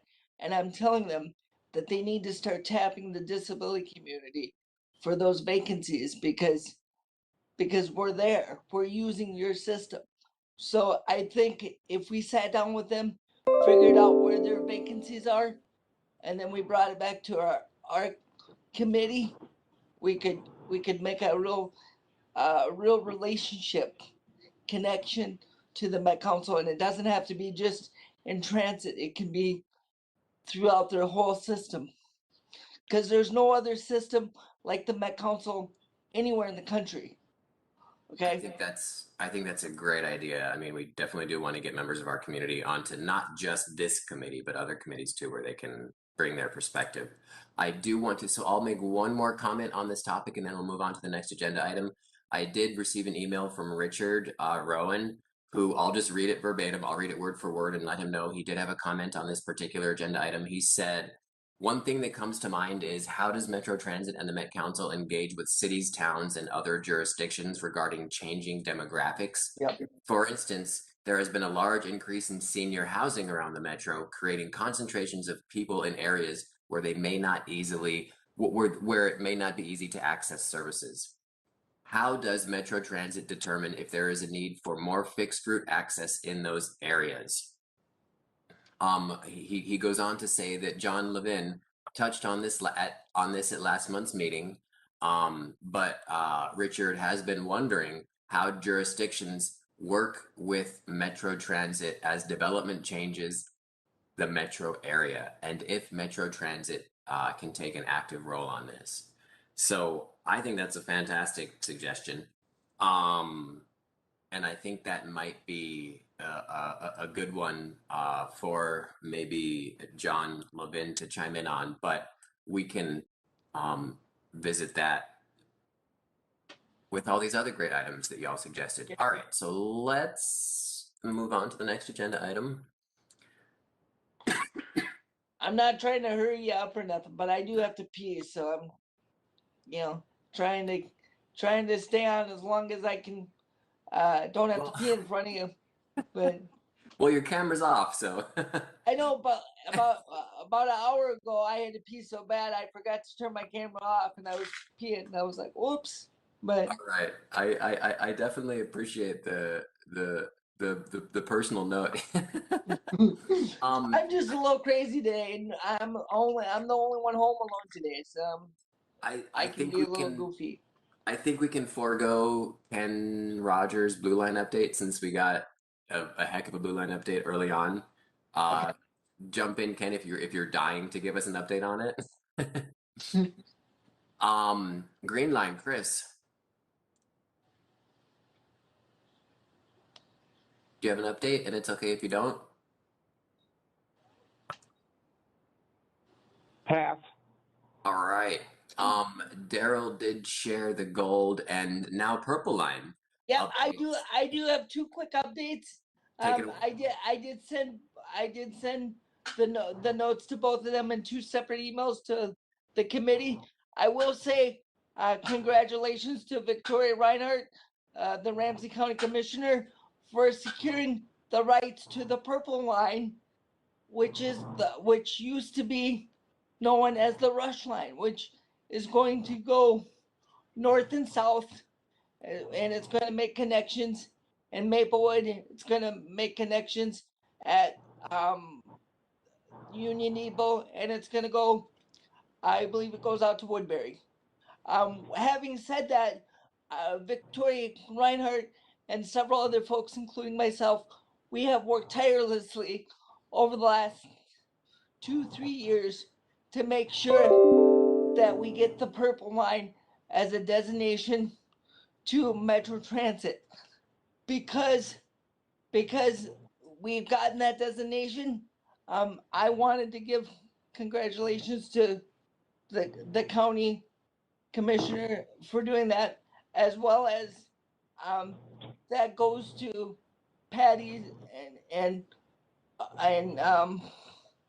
and Patsy's comments about branding and what that might look like in the future. We have been talking to the feds about changing the rush line to the purple line for years. So the fact that they've given us permission to do so is great to do so. And with the gold line has also, I'm giving kind of two reports here, kind of mixing them both up. But the gold line has been a designated BRT line that has gotten mentioned in the president's budget or in the president's transportation plan for America. So the gold line is the model BRT line that we're using in the standard for other BRT lines around the country. So to say that the gold line and the rush line are not necessarily lines that we need, and because people are no longer commuting to work like they used to because of COVID, that we believe that the ridership's going to be down. That's what the people are seeing in the public, and that's what I'm hearing. And I've been going to public meetings with local council members and local transit folks, with people that are opposed to the rush line because it impacts the Bruce Vento Regional Trail. Simply, we just move the trail over is what we do. We do take out some of the trees, so they do lose some of their canopies that the neighbors have began to get used to because of the shading. But we're gonna put natural plants and stuff that have been in there native to the area, and that means some of the tree line's gonna look a lot differently, and that's mostly what the folks are complaining about when you talk about, well, we're gonna lose our trail, or we're gonna lose this, we're gonna lose that. But what we really hear is that they really are concerned about safety and security and about it being clean and it being properly lit. Okay, and those are all things that TAC and TAC members have been saying for months. So we are on the right side of this, and I just want to say thank you for giving me the opportunity to be your voice for both of those committees, and thank you for coming to me and saying, when Ken says, this station doesn't look right, it means I have to cross this very busy road and you got to look at it. So when Ken brought that to our attention, I seen staff very eagerly and very quickly jump into action to try to fix that. So what that tells me is in the 20 years or 18 years or so that I've been on this committee, I have seen the staff make a 180-degree change with what they bring to us and how they look at our comments and how they look at our concerns when we bring it back to them. So I'm saying we're doing the right thing, guys. So I wish everybody that's up for reappointment and everybody that's up for possible reappointment to this committee, renew your appointment, because I want to continue doing the work and pushing Metro Transit staff and creating those relationships that we've became accustomed to over the last year and a half or so. So keep up the good work and push me hard too. If there's something you want to know that I'm not telling you, just tell me, say, hey, Daryl, you're not telling us this. Do you know this or not? And I'll tell you whether I know it or not. Thank you very much, Daryl. That was a good update. It is there anyone that works on the bus priority seating TAC work group PSA stuff that wants to give an update? Not necessary, but you can if you want to, if there is movement in that work group. I know Sam was there the first day, and I know Carrie was there the second day. I was there both days when we did our PSA shootings, our commercial shootings. So I don't want to tell you how I think it went, but I do know other people that were there probably have some good comments. I will comment. This is Sam if you want. Thank you, Sam. Hold on Is one it second. okay? So just updates on the development of that. Yeah. I mean, any Wait, like. I don't know if I know all the updates. So. Okay. Well, you don't have to if you don't want to. But in terms of like little tidbits here and there, it's not necessary. But if you have like an overarching update on where the work group is going with its work, or how far along the videos are, by all means give an update. But you don't have to. So I may not. So Daryl, you can correct me. My understanding is it's done. The shots, the video shooting is done, and that now they're just working out where they're going to show it. Everything. Is this correct? From what I understand, Sam, yes, the shots were done. I don't know if I don't know if they're all closed up yet as far as if they've got all the text and everything on there. So I have not seen them. I don't know if anybody else on the committee has seen them. None of us have seen them. That's right. So if we have not seen them, I'm going to presume that they are not done yet, and they will not be ready for us to view for at least the next month or so. Thank you very much. David? Yes. David, this is Doug Cook. Is that my right, Doug, yeah, or not? So, yeah, this is Doug Cook. As far as the video shoot, people showed up. We had a great shoot there on both days. That was great. So plans for the future is actually they're going to do a little presentation at the next TAC meeting. So that should be on the agenda as far as where we are. I think they wanted to put it in the market by the end of this year. So they're working on with the editors and to get that accomplished. This will eventually be in training video. So you talked about training.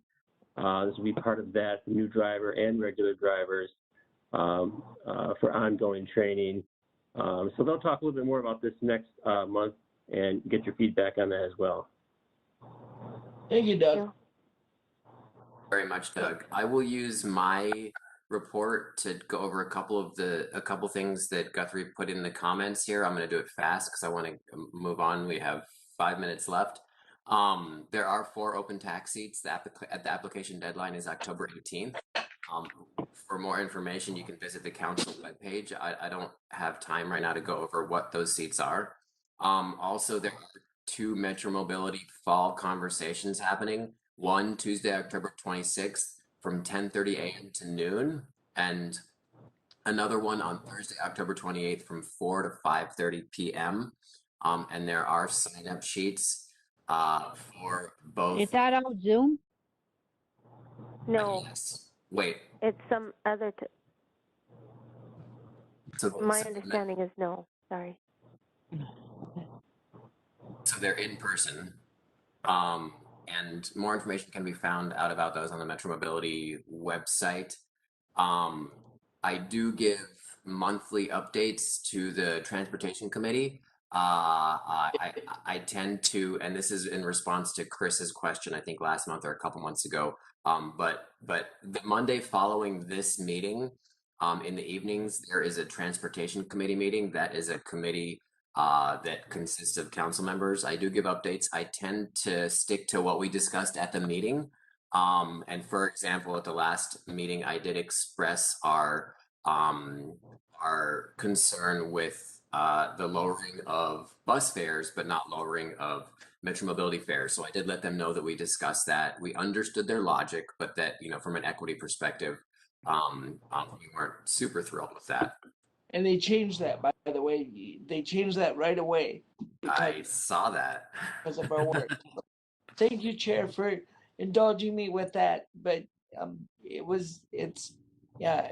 And people in the public have been thanking us for that ever since it happened. So I do This is Sam. hold on one second, Sam. Can you wait until member comment? Sure.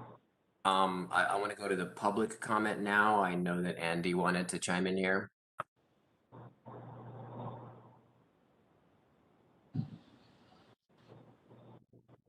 Thanks, Chair, members of the committee. I just wanted to point out one slight difference on the TAC appointments. I think that Katie's looking for the applications by the 17th. So if you could get them to her by the 17th rather than the 18th, it sounds like she would appreciate that. And it's for folks in E or further, E through H. And then with regard to transit team, yeah, in late May, they sold part of their company to Beacon Transportation. But the Richters are still partial owners, and none of the management or operations staff have changed at all. So who gets some of the profits of the company is all that has changed with regard to Beacon. All of the operating staff, management staff, and drivers, reservationists, all the way down, all that staffing has remained the same. Thank you, Andy. We'll go on to member comment now. I know, Sam, you had a comment you'd like to make? Yeah, I apologize. I jumped in, Heidi, but the meeting is, my understanding, it is being offered online, but I don't know that I don't think it's Zoom. I think it's something else, but Andy may know better. No, I just said Zoom, thinking, you know, some kind of video. It is some kind of online meeting, but I don't know that it is Zoom. For people who are afraid to be in gatherings still, but want to get their voice heard. Yeah, it's the same conversations that have been going on for many years now. Are there any other members that would like to make comment? Yeah, I want to make one comment really quickly. I've noticed that the drivers are wearing the mask, which I thank them, but can they cover their whole face when they work with us, including their noses and stuff? So I just want to pass that back to you guys, or Andy can, you know, because I really appreciate when they wear them. And I have seen drivers, and I don't know if they have a person in the vehicle always, but they're wearing their masks, you know. So I appreciate when they follow that. And there are some that still need to learn to wear it all the time, you know, more. So just keep that in mind, and just cover your whole face, not just part of your face, because some of us can't really speak and stand up for ourselves because it's hard, you know, because of their disabilities. Thank you, Heidi, for bringing it to the committee. Again, a reminder to folks, the best way to make complaints about Metro Transit is to do it through, there's an online form and also a phone number to call. It'll get more directly to the people who are in charge of education of the drivers.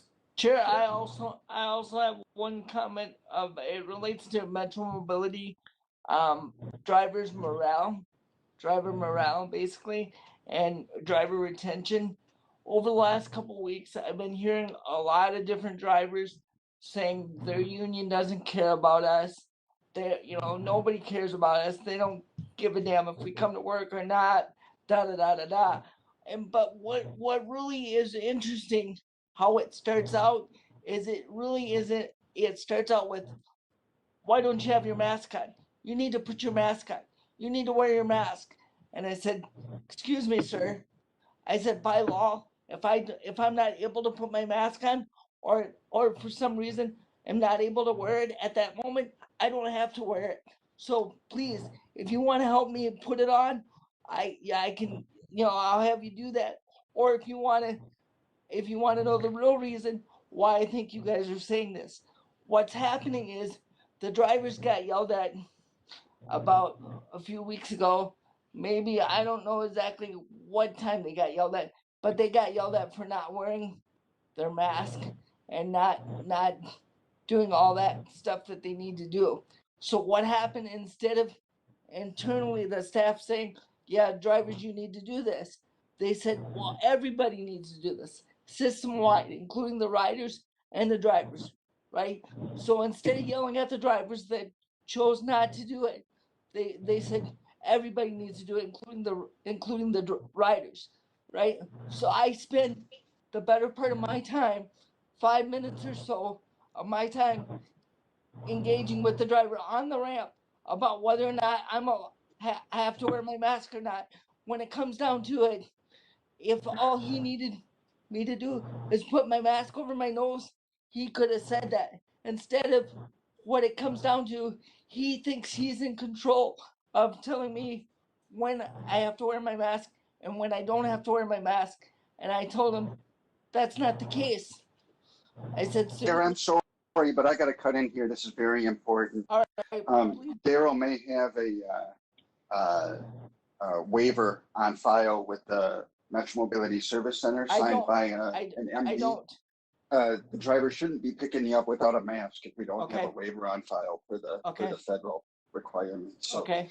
if you need one, just have an MD, write something that says you need a mask waiver, but the driver should not be picking up any customers without masks per the federal rule. But Andy, those things aren't, I mean, for somebody that rides transit and advocates for transit every day, half the time, even when I'm sleeping, I advocate for transit. I did not even know that you're required to have a waiver online. So that kind of information is misleading. This is Sam. My understanding is there's a mask mandate on all Yes, transit. there is. Yep, and I know that. So that means everybody. Right. We all know that, right? But I did not know that the exemption requires the waiver to be filled out. Okay, well, now we do. All right. So again, individual complaints. I'd like to go through the proper process, but it is good now for us to all know that there's a way to get a waiver to the mask mandate. It is 2:34. We will adjourn the meeting. Thank you all very much for joining us in October. We'll see you in November. Thank you, David. Bye, everybody. Thanks, everybody. Bye.